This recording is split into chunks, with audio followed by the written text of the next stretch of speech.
For millennia, the Cherokee Nation thrived across vast lands in the southeastern United States, a people deeply connected to their ancestral domain. Their society was complex, their villages vibrant, and their governance sophisticated, rooted in ancient traditions and a profound respect for the earth. By the late 18th and early 19th centuries, the Cherokee had embraced elements of American culture, developing a written language, a constitution, and even a newspaper. They demonstrated an extraordinary capacity for adaptation and self-governance, believing these advancements would secure their place among the new American states. However, the relentless tide of westward expansion brought increasing pressure from white settlers who coveted Cherokee lands. Treaties were signed, often under duress, and promises were made, only to be broken, eroding trust and fueling a sense of impending doom among the Cherokee people. The discovery of gold in Cherokee territory in Darlonga, Georgia, ignited a ravenous fever among white prospectors, leading to a massive influx of illegal intruders. This influx brought with it an unprecedented level of hostility, theft, and violence, marking a turning point toward outright conflict. President Andrew Jackson, a staunch advocate for Indian removal, championed the Indian Removal Act of 1830. This legislation codified the federal government's intent to forcibly relocate all Native American nations west of the Mississippi River, stripping them of their ancestral lands despite their sovereignty. The Cherokee Nation, led by Principal Chief John Ross, refused to yield their lands. They bravely took their fight to the highest court in the land, arguing their sovereign rights before the U.S. Supreme Court, a testament to their legal sophistication and unwavering determination.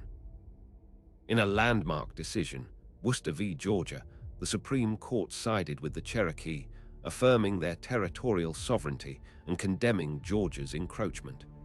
However, President Jackson infamously defied the ruling, declaring, "John Marshall has made his decision, now let him enforce it," thereby stripping the court's authority and sealing the Cherokee's fate. The Cherokee Nation became tragically divided. A minority faction, known as the Treaty Party, led by prominent figures like Elias Boudinot and Major Ridge, believed further resistance was futile. Driven by a desperate hope to salvage something from the inevitable, they sought to negotiate directly with the U.S. government for removal, believing it was the only path to avoid total annihilation. In 1835, this minority treaty party, without the consent of the vast majority of the Cherokee Nation, signed the Treaty of New Echota. This illegitimate document ceded all Cherokee lands east of the Mississippi in exchange for $5 million and lands in the West, a betrayal that would haunt generations. Chief John Ross and the overwhelming majority of the Cherokee Nation vehemently denounced the treaty as fraudulent and illegitimate. They sent passionate appeals and petitions to Washington, D.C., gathering thousands of signatures, desperately pleading with Congress to reject the treaty and honor their rightful sovereignty, but their pleas fell on deaf ears. Despite the undeniable evidence of widespread opposition, the U.S. Senate, under intense political pressure and fueled by land hunger, ratified the Treaty of New Echota by a single vote in 1836. This act of political machination disregarded the will of an entire nation, setting an irreversible course towards forced removal and immense suffering. The deadline for voluntary removal, May 1838, arrived with chilling finality. General Winfield Scott and thousands of federal troops, along with state militias, were dispatched to Cherokee lands. Their mission: to enforce the fraudulent treaty and forcibly remove over 16,000 men, women, and children from their homes. The roundup began with terrifying suddenness. Soldiers descended upon Cherokee homes without warning, often in the dead of night, tearing families from their beds. The brutality was immediate and shocking, leaving no time for goodbyes or the gathering of cherished possessions. Chaos and terror gripped the Cherokee communities. Men, women, and children were driven out at bayonet point, often barefoot and without proper clothing. Possessions accumulated over generations were looted, destroyed, or left behind, symbolizing the complete erasure of their settled lives. Many were marched directly to temporary stockades, hastily constructed holding pens that quickly became overcrowded, unsanitary nightmares. These camps were breeding grounds for disease and despair, a cruel prelude to the horrors that lay ahead. The conditions in the stockades were appalling. Food was scarce and often spoiled, water sources contaminated. The air was thick with the stench of sickness and fear, and the cries of children and the groans of the ill echoed through the crude enclosures, a testament to the immense suffering already underway. For many, the forced confinement in these brutal camps was the first stage of death. Exposure, malnutrition, and infectious diseases began to claim lives even before the march proper had begun.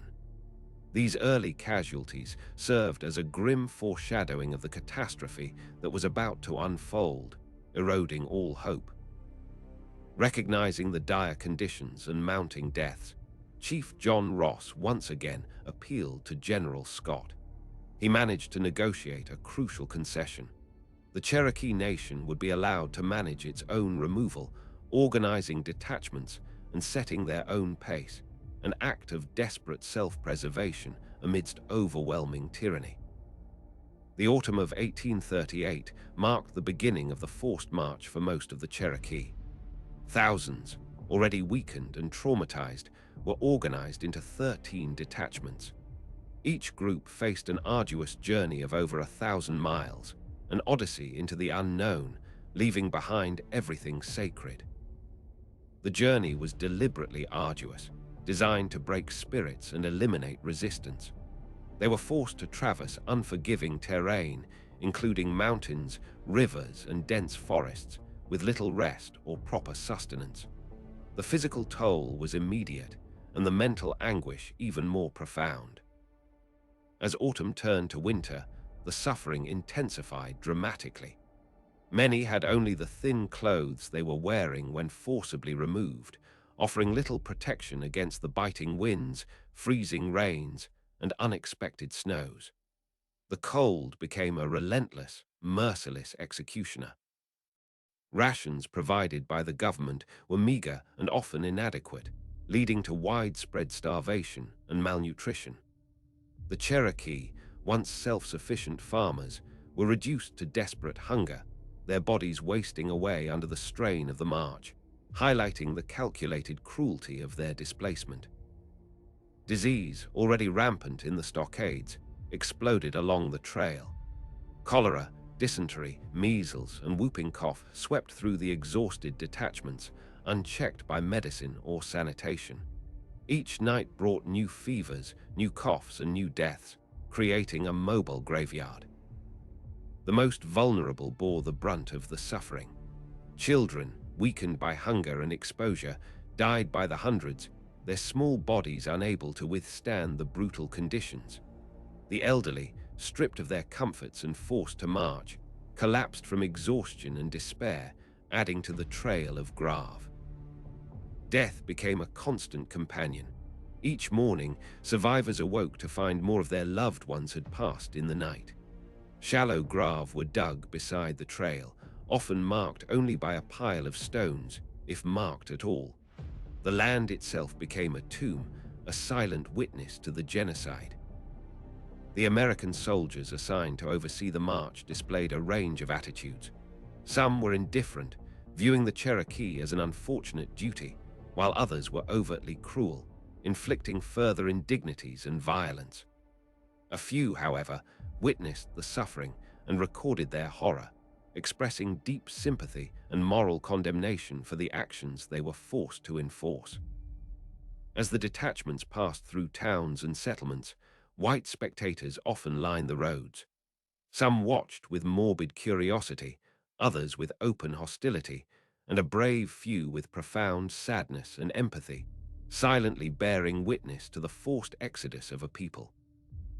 Despite the unrelenting horror, moments of human resilience shone through the darkness.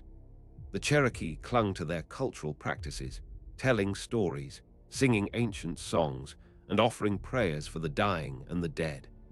Their shared heritage became a source of strength, a defiant act against the dehumanization they faced. The winter of 1838–1839 was exceptionally severe. Ice storms and blizzards swept across the land, further exacerbating the suffering of the ill-clad, starved travelers. Rivers, swollen and partially frozen, became treacherous barriers, claiming more lives in their icy depths, turning the journey into a watery grave. Crossing the Mississippi River near Cape Girardeau, Missouri, proved to be one of the most perilous segments of the journey. Freezing temperatures turned the river into a dangerous expanse of ice and slush, forcing many to wait for weeks in desperate conditions or attempt perilous crossings, losing more lives to hypothermia and drowning. The journey, which stretched over several months, was a relentless test of endurance. Days bled into weeks and weeks into months, each one bringing more sickness, more deaths, and deeper despair. The sight of unending horizons offered no comfort, only the promise of more hardship and sorrow. Finally, after months of unimaginable suffering, the surviving Cherokee began to trickle into what was then known as Indian Territory, present-day Oklahoma. For many, this arrival was not a moment of relief, but a hollow victory, shadowed by the ghosts of those lost along the way. The physical journey ended, but the emotional scars would last forever. Estimates suggest that over 4,000 of the 16,000 Cherokees died during the removal process, a quarter of their entire population. These deaths were not merely statistics. They represented families broken, traditions silenced, and a collective grief that continues to reverberate through the generations.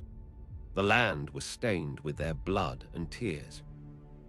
Rebuilding a society from the ashes of such profound destruction was an immense challenge. The survivors had to contend not only with the trauma of the march, but also with the unfamiliar terrain, inadequate resources, and the lingering bitterness of the betrayal. They forged new homes, but their hearts remained in their ancient lands. The divisions caused by the Treaty of New Echota did not heal easily. The anger and resentment towards the treaty party lingered, leading to tragic acts of retribution. Major Ridge, Elias Boudinot, and other key signers were assassinated in 1839, marking a violent and bitter aftermath of the forced removal. The cultural devastation was profound and incalculable. Sacred sites, ancestral burial grounds, and places of spiritual significance were left behind, forever severed from their people. The disruption fractured oral traditions, weakened community bonds, and forced a painful adaptation, leading to an irreparable loss of heritage. The Trail of Tears stands as a stark testament to the tragic consequences of unchecked greed, racial prejudice, and the abuse of power. It is a story of a sovereign people systematically dismantled and brutalized by a government that claimed to uphold liberty and justice, revealing the hypocrisy at the heart of manifest destiny. The suffering of the Trail of Tears left an indelible trauma, a deep wound in the collective memory of the Cherokee people and indeed all Native American nations. It is a wound that generations have worked to heal, but one whose scars remind them of the profound injustices of their past. The anguish echoes through time. Today, the Cherokee Nation and other federally recognized tribes stand as powerful testaments to resilience, survival, and determination. They have rebuilt their communities, revitalized their languages, and continue to fight for justice and recognition, ensuring that the lessons of the Trail of Tears are never forgotten and always honored. The Trail of Tears is more than a historical event. It is a foundational story of American injustice and Native American strength. It compels us to confront uncomfortable truths about our past, to acknowledge the devastating human cost of expansion, and to remember the voices that were silenced, ensuring their history is told with the respect and gravity it demands.